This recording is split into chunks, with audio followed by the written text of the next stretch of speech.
એક શિક્ષકે પોતાના ક્લાસમાં છોકરાઓને કીધું કે કાલે તમારે બધાએ પોતાની માતા ઉપર કંઈક કાવ્ય લખીને લાવવાનું છે, મા માટે થઈને કે તમારે કંઈક શબ્દો લખીને લાવવાના છે.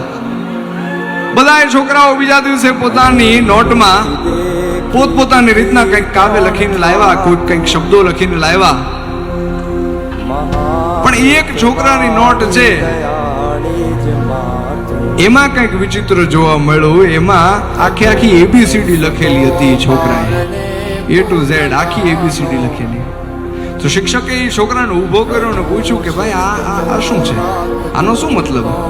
અને ત્યારે છોકરાએ જવાબ આપ્યો કે મને ભાષા શીખવાડનાર, મને બોલતા શીખવાડનાર મારી મા માટે થઈને હું શું લખી શકું, એટલે મેં આખી એબીસીડી લખી દીધી છે. મારી માને જેમ ગમશે એમ એ શબ્દો ગોઠવીને એની રીતના જોઈ લેશે.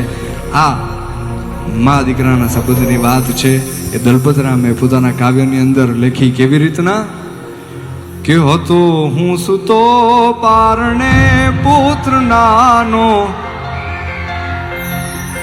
રડું છેક તો રાખતું કોણ છાનો,